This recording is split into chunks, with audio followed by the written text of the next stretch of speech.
असं म्हणत जरांगे पाटलांनी अखेर 9व्या दिवशी आपलं उपोषण मागे घेतलं। सरकारच्या वतीनं आंतरवली सराटी येथे पोहोचलेल्या शिष्टमंडळाला अखेर जरांगे पाटलांचं उपोषण मागे घेण्यात यश आलं।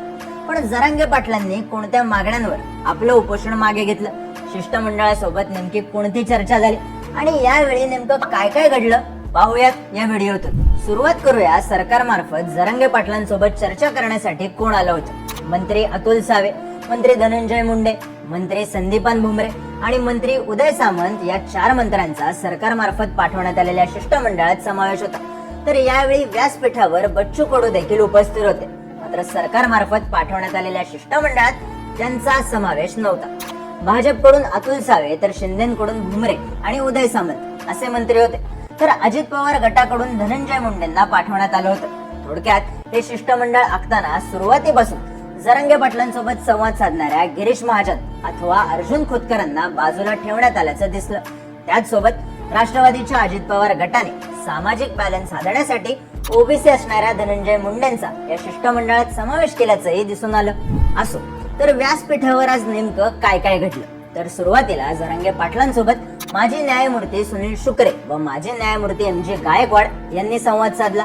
आरक्षणाबाबत व कुणबी समावेशाबाबत असणाऱ्या अडचणी जरांगे पाटलांना समजून सांगण्याचा प्रयत्न या दोन्ही न्यायमूर्तींनी केला। 1-2 दिवसात आरक्षण मिळत नसतं, असं आरक्षण मिळालं तरी ते कोर्टात टिकत नसतं असं निवृत्त न्यायाधीशांनी सांगितल्यानंतर मराठ्यांना सरसकट मागास असल्याचं प्रमाणपत्र का देऊ शकत नाही, असा सवाल जरांगे पाटलांनी केला। यावर मराठा समाजाला सामाजिक आणि आर्थिक दृष्ट्या मागास सिद्ध करावा लागेल। हे सिद्ध करण्यासाठी सरकार एक आयोग स्थापन करेल। हा आयोग मराठ्यांना मागास सिद्ध करेल। कायदेशीर बाबी आणि यापूर्वी राहिलेल्या कायदेशीर त्रुटी दूर कराव्या लागतील, त्या दूर केल्या जात आहेत। त्यासाठी थोडा वेळ लागेल। मराठा समाजाला टिकणारं आरक्षण देण्याचा प्रयत्न सुरू आहे। आणखी थोडा वेळ द्या, नक्की आरक्षण मिळेल, असा शब्द न्यायमूर्ती गायकवाडांकडून मनोज जरांगे पाटलांना देण्यात आला। यावर सर्वेक्षणासाठी चालढकल करू नये, पुरावे असणाऱ्या मराठ्यांना ओबीसी प्रमाणपत्र देण्यासोबत सरसकट मराठ्यांना प्रमाणपत्र देण्यासाठी अधिकच्या संस्था लावून काम करा, अशी विचारणा देखील जरांगे पाटलांकडून करण्यात आली। याच वेळी जरांगे पाटलांनी मुस्लिम समाजातील काही घटकांना दिलेल्या ओबीसी आरक्षणाचा लाभ दिल्याबद्दल प्रश्न विचारला। माळी समाजाचा व्यवसाय शेती, मुस्लिम समाजातील बागवान समाजाचा व्यवसाय शेती, जाती भिन्न भिन्न आहेत। मुस्लिम धर्मात जाती आहेत का? तरी तुम्ही मुस्लिम समाजातील बागवान सारख्या समाजांना ओबीसी आरक्षणाचा लाभ कसा दिला? पुरावे नसताना आपण तेली, माळी, लिंगायत या समाजाचा ओबीसी प्रवर्गात समावेश केला। मग पुरावे असून देखील मराठ्यांना सरसकट दाखले का देत नाहीत, अशी विचारणा जरांगे पाटलांनी केली। यावर सुप्रीम कोर्टानं आता प्रोसिजर फॉलो करण्याचे आदेश दिले आहेत, त्या पद्धतीनेच आपल्याला काम करावं लागेल, असं न्यायमूर्तींकडून सांगण्यात आलं। त्यानंतर गुन्हे मागे घेतले जातील या आश्वासनाचं काय झालं, असा प्रश्न विचारताच उपस्थित पोलीस अधिकाऱ्यांनी सगळे गुन्हे मागे घेतले जातील, त्याबाबत प्रक्रिया देखील सुरू झाली असल्याचं जरांगे पाटलांना सांगितलं। यानंतर लोकांसोबत संवाद साधताना जरांगे पाटील म्हणाले की न्यायमूर्ती गायकवाड साहेबांनी आरक्षण दिलं, ते देखील स्वतः आले आहेत। मराठवाड्यात 13,000 नोंदी सापडल्या, पण त्या आम्ही नाकारल्या। पण आपली मागणी सरसकट आहे। समिती मराठवाड्यातच काम करत होती, महाराष्ट्रातील मराठा समाजाचं काय? या समितीनं राज्यभर काम करावं, सरसकट कुणबी प्रमाणपत्र दिलं जावं, हे सर्व महाराष्ट्रातील मराठा समाजाला मी सांगत आहे। संपूर्ण महाराष्ट्रात समितीने काम करावं अशी मागणी केली, त्याला त्यांनी ती मंजूर केली। जो वेळ दिला त्या वेळेच्या पुढे वेळ दिला जाणार नाही, एवढं लक्षात घ्या, असं सांगत उपोषण मागे घेत असल्याचं सूचक विधान केलं। यानंतर सरकारला निर्णय घेण्यासाठी किती वेळ द्यायचा याबाबत चर्चा झाली। सोबतच पुढची दिशा काय असणार याबाबत देखील जरांगे पाटलांनी व्यासपीठावरून सांगितलं। सुरुवातीला जरांगे पाटील 24 डिसेंबर या तारखेवर अडून होते, मात्र सरकारकडून 2 जानेवारी पर्यंतची वेळ मागून घेण्यात आली। उपोषण कुठे करायचं, कुठे थांबायचं हा पॉइंट कळला पाहिजे, असं विधान करून जरांगे पाटील 2 जानेवारी या तारखेवर समाधानी झाले।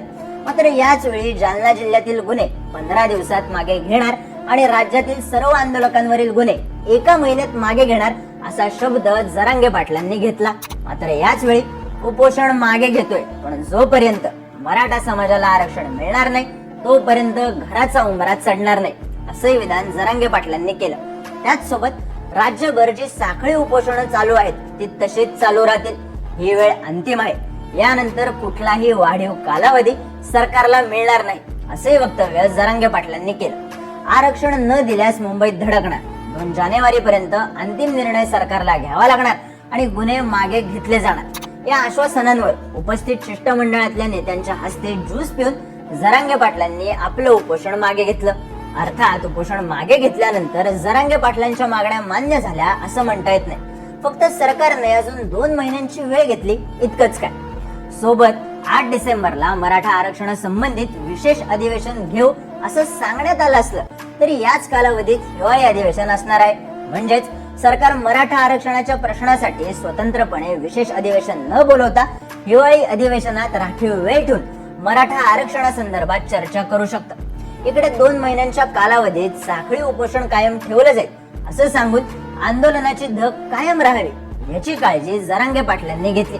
सोबतच मराठवाड्यातील मराठ्यांना ओबीसी प्रमाणपत्र हा विषय जरांगे पाटलांनी खुबीनं महाराष्ट्रातील इतर मराठ्यांना ओबीसी प्रमाणपत्र इकडे नेऊन आंदोलनाची व्यापकता वाढवण्याचे देखील प्रयत्न केलेत।